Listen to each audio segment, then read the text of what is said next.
રક્ષાબંધનની બીજી સવારે જ મહેશે મેં બાંધેલી રાખડી ખોલીને પૂજાના બાજોટ પર મૂકી દીધી. તેણે મારી સામે જોયા વિના જ કહ્યું, જ્યાં સુધી આ દોરો તેના કાંડા સુધી નથી પહોંચતો ત્યાં સુધી હું આને નહીં પહેરું.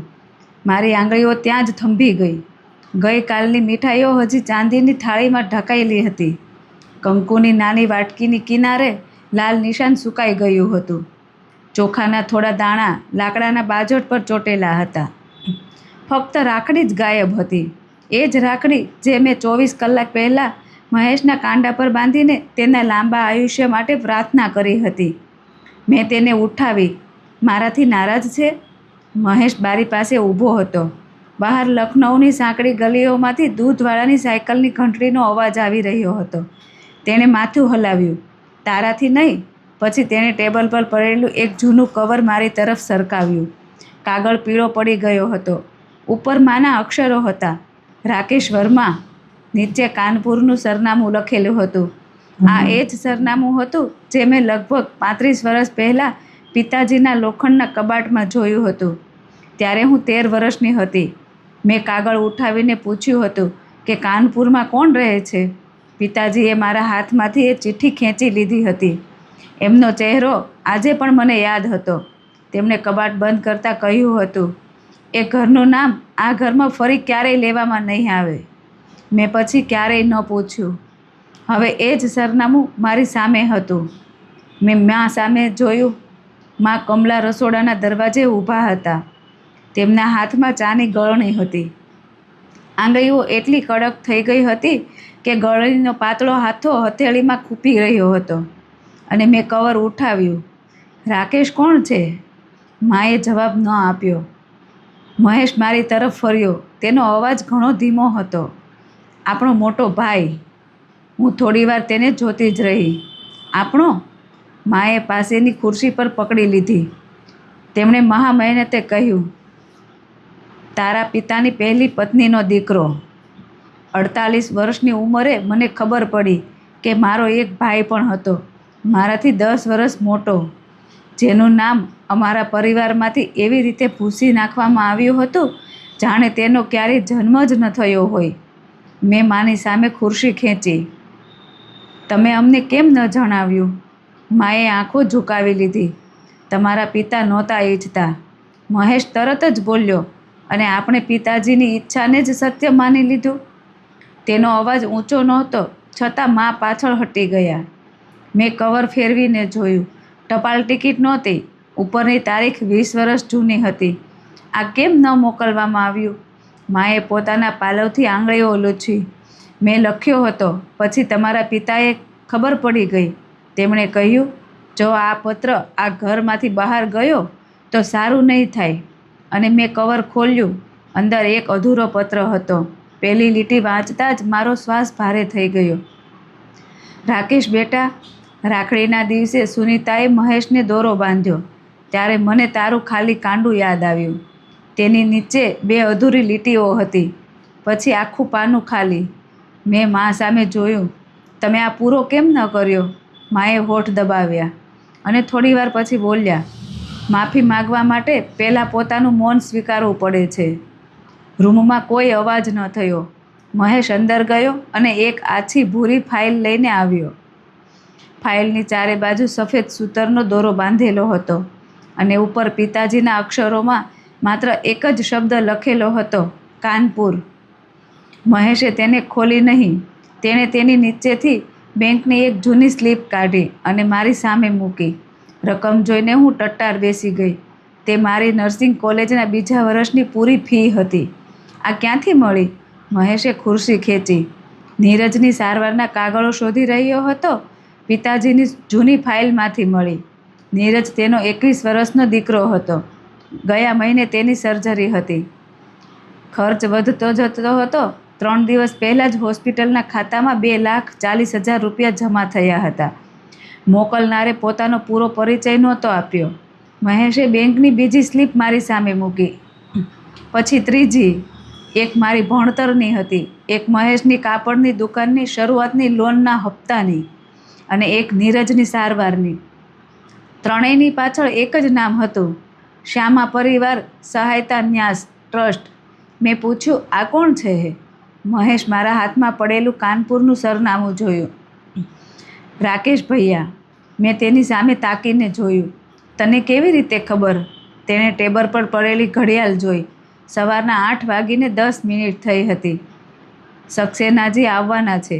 લગભગ 7 મિનિટ પછી ઘંટડી વાગી. દરવાજા પર પિતાજીની જૂની બેંક શાખાના નિવૃત્ત મેનેજર હરિશંકર સક્સેના ઊભા હતા. તેમની ઉંમર 80ની આસપાસ હતી. હાથમાં ભૂરી ફાઇલ હતી. મહેશ તેમને અંદર લઈ આવ્યો. સક્સેનાજીએ બેસતા જ મારી તરફ જોયું. આપ સુનીતા છો? મેં માથું હલાવ્યું. તેમણે મારી નર્સની આઈડી પટ્ટી જોઈ, જે રાતની ડ્યુટીની પાછા ફર્યા પછી પણ મારી બેગમાંથી બહાર લટકતી રહી હતી. તેમના ચહેરા પર હળવી મુસ્કાન આવી. તેમણે એક રસીદ કાઢી. તમારા ભણતર સમયે એક સજ્જન દર 6 મહિને બેંકમાં આવતા હતા અને કહેતા હતા, છોકરીની ફી સમયસર જમા થવી જોઈએ.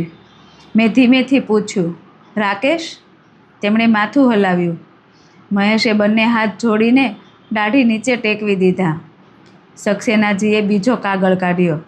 દુકાનના પહેલા વર્ષમાં જ્યારે મહેશજીના 2 હપ્તા અટકી ગયા હતા, ત્યારે પણ રકમ ત્યાંથી જ આવી હતી. મહેશે જમીન તરફ જોયું અને સક્સેનાજીએ ત્રીજો કાગળ ખોલ્યો અને નીરજ માટે હાલની રકમ પણ એ જ વ્યવસ્થામાંથી આવી હતી. માનો અવાજ ધ્રુજ્યો. આટલા વર્ષો પછી પણ? સક્સેનાજીએ ચશ્મા ઉતાર્યા. કેટલાક લોકો સંબંધ તોડવાની જાહેરાત કરી શકે છે બહેનજી. કાગળ પરથી નામ કાઢી શકે છે, પરંતુ દરેક માણસ મનથી એવું નથી કરી શકતો. મેં રાખડીને મુઠ્ઠીમાં બંધ કરી લીધી. જે ભણતર પર મારી જિંદગી ઊભી હતી, તેમાં એ માણસના પૈસા લાગેલા હતા, જેને હું ઓળખતી પણ નથી. એ માને પૂછ્યું, તેને ઘરમાંથી કેમ કાઢી મૂકવામાં આવ્યો હતો? માએ તરત જ જવાબ ન આપ્યો. તેમની આંખો ભૂરી ફાઇલ પર ટકેલી હતી. આખરે તેઓ બોલ્યા, તેણે જમીન માંગી હતી. મહેશે ચહેરો ઊંચો કર્યો. પોતાના માટે નહીં. માની આંખો બંધ થઈ ગઈ. પોતાની મા માટે. પિતાજીની પહેલી પત્ની શ્યામાદેવી કાનપુર પાસે પોતાના પિયરની જૂની જમીન પર રહેતા હતા. રાકેશ લગભગ 17 વર્ષનો હતો જ્યારે તે થોડા સમય માટે લખનઉ આવ્યો. પિતાજી સાથે દુકાન સંભાળી, ખેતીના હિસાબો જોયા. પછી એક દિવસ તેણે પૂછ્યું કે તેની માતાને એ ખેતરોમાંથી હિસ્સો કેમ નથી મળતો, જેને ખરીદવામાં તેમના પિયરના પૈસા પણ લાગ્યા હતા. પિતાજીને આ સવાલ પસંદ ન આવ્યો. વાત જમીનથી શરૂ થઈ, પણ પૂરી સંબંધ તૂટવા પર થઈ. માએ ખુરશીનો કિનારો પકડતા કહ્યું, તમારા પિતાએ કહ્યું હતું કે જેને પોતાની મા આટલી વહાલી છે તે એની પાસે જ રહે. મેં પૂછ્યું, અને તે જતો રહ્યો? હા, ફરી ક્યારેય પાછો ન આવ્યો. મા ચૂપ રહ્યા અને મહેશે કહ્યું, આપણે એવું જ સમજતા રહ્યા કે તે મિલકત માટે ઝઘડો કરીને ગયો હતો. મેં તેની સામે જોયું. તેણે ભૂરી ફાઇલ મારી તરફ લંબાવી. મેં ગાંઠને અડકવાનો પ્રયત્ન કર્યો. મહેશે તરત મારો હાથ રોકી લીધો. આને અહીં નહીં ખોલીએ. કેમ? તેણે રાખડી ઉઠાવીને મારી હથેળી પર મૂકી. કારણ કે આમાં જે પણ છે તે પહેલાં તેની સામે ખુલશે. મેં તેને જોયો. જો તેણે દરવાજો જ ન ખોલ્યો તો? મહેશે ઊંડો શ્વાસ લીધો. તો બહાર બેસીશું. માએ પહેલી વાર માથું ઊંચું કર્યું. હું નહીં આવું. મહેશે તેમની સામે જોયું. કેમ? તે મને જોવા નહીં માગે. મહેશ થોડા ડગલાં તેમની પાસે ગયો. તમે કોશિશ ક્યારેય કરી છે? મા પાસે કોઈ જવાબ નહોતો. બપોર પડતા પહેલાં અમે ત્રણેય કાનપુર જવા નીકળી ગયા. માએ આખા રસ્તે કંઈ ન ખાધું. મારી બેગમાં રાખડી હતી. મહેશના ખોળામાં ભૂરી ફાઇલ અને માના હાથમાં પેલો અધૂરો પત્ર. લગભગ 3 કલાક પછી અમારી ગાડી કાનપુરની એક જૂની વસાહતમાં ઊભી હતી. સામે 2 માળનું સાધારણ મકાન હતું. દરવાજાની ઉપર પિત્તળની નાની તકતી લાગેલી હતી. શ્યામા સદન. માના પગ ત્યાં જ થંભી ગયા અને મેં જોયું તેમણે એ નામને આંગળીથી અડકવાનો પ્રયત્ન પણ ન કર્યો. બસ ઘણી વાર સુધી વાંચતા રહ્યા. મહેશે ઘંટડી વગાડી. અંદર કોઈ ખુરશી ખસવાનો અવાજ આવ્યો. પછી પગલાંનો. મેં રાખડી બહાર કાઢી. મારી હથેળી પરસેવાથી ભીંજાઈ રહી હતી. દરવાજાની પાછળથી એક પુરુષનો અવાજ આવ્યો. કોણ? મહેશે મારી તરફ જોયું. મેં પહેલીવાર એ સંબંધનું નામ મારા અવાજમાં અનુભવ્યું. મેં દરવાજા તરફ ઝૂકીને કહ્યું, ભૈયા, લખનૌથી આવ્યા છીએ. અંદર અચાનક બધું શાંત થઈ ગયું અને પછી નકુચા પર કોઈનો હાથ અડ્યો. દરવાજો ધીમેથી ખોલ્યો. સામે કોઈ 60 વર્ષનો વૃદ્ધ માણસ નહોતો ઊભો. એક 25-26 વર્ષનો યુવાન દરવાજે ઊભો હતો, પણ તેનો ચહેરો આબેહૂબ પિતાજીની યુવાનીના દિવસો જેવો જ હતો.